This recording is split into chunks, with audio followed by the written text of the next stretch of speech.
90% aller Investoren, die Liquidity Mining betreiben, sind unprofitabel.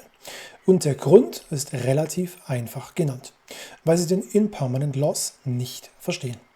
Ihr seid profitabel, wenn das Poolergebnis positiver ist als das reine Haltergebnis in eurer Wallet. Wie ihr den Impermanent Loss besser beherrschen könnt und er vor allem übersichtlicher für euch wird, das erfahrt ihr im heutigen Video. Ein absolutes Muss für jeden Liquidity Miner.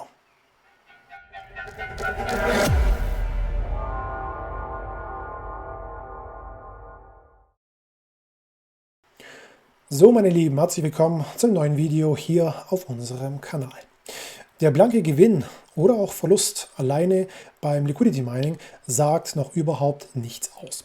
Wenn also folgerichtig euer Pool mit einem Gewinn aufwartet, die Gesamtposition also einen Gewinn ausweist, sagt das nicht unbedingt etwas über die Qualität des erzielten Gewinnes aus, wie wir im Intro auch schon angeschnitten haben.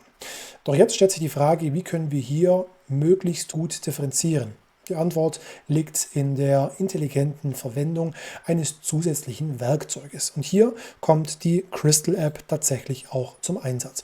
Crystal ist eine dezentralisierte App, die euch dabei behilflich ist, beim Liquidity Mining mehr Informationen und auch einen größeren Überblick euch zu verschaffen. Sie kann einmal dafür verwendet werden, dass ihr mehr Informationen für Liquidity Mining Pools bekommt, aber auch zum Beispiel über protokolleigene Vaults Strategien automatisieren könnt und aber auch andere Trader kopieren könnt.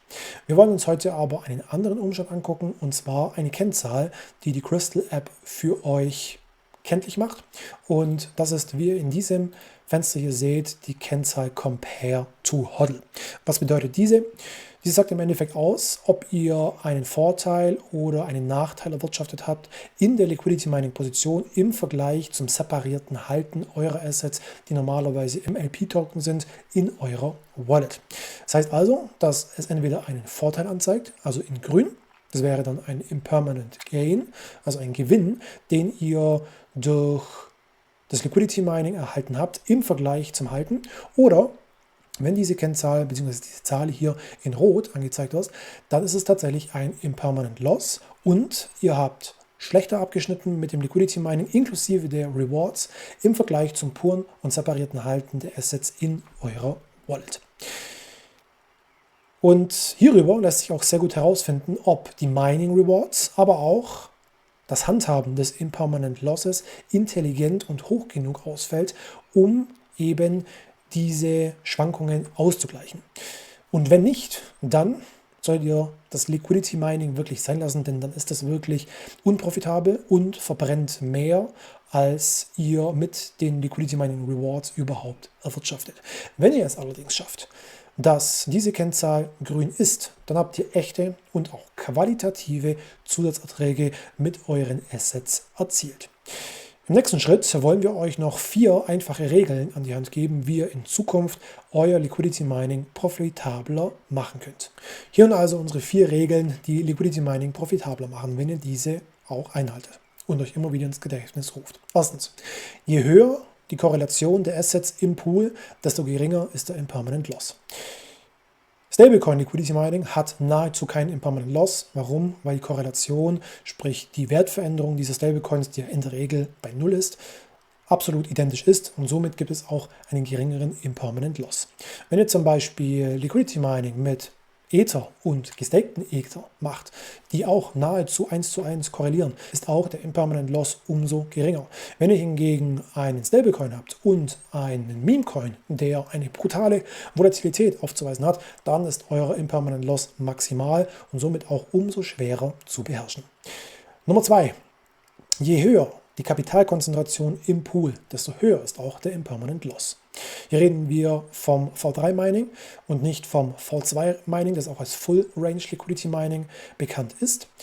Beim V3 Mining habt ihr ja die Möglichkeit, innerhalb einer gewissen Preisbandbreite eure Liquidität zu verteilen, und je enger ihr diese konzentriert habt, desto höher sind zum einen natürlich die Liquidity Mining Rewards, die ihr bekommt, weil mehr Kapital für den aktiven Preis für euch arbeitet, aber gleichzeitig wird auch viel schneller und viel höher der Impermanent Loss eure Mining Rewards wieder kompensieren. Und somit, wenn ihr den Impermanent Loss beherrschbarer machen möchtet, dann wählt eine geringere Kapitalkonzentration bzw. das Full Range Liquidity Mining, weil dort ist der Impermanent Loss im Vergleich zum konzentrierten Liquidity Mining immer noch am geringsten. Dritte Regel: Je höher eure Rewards sind, desto niedriger ist euer Impermanent Loss, wenn die Rewards nicht reinvestiert werden. Warum ist das so? Wenn ihr reinvestiert, dann allokiert ihr eure Rewards wiederum im gleichen Verhältnis zum euren Impermanent Loss. Wenn aber die Rewards stehen bleiben, dann können sie wie zwei separate Assets, die man könnte auch sagen, ihr ähnlich wie in eurer Wallet halten könntet, diesen Impermanent Loss eben ausgleichen.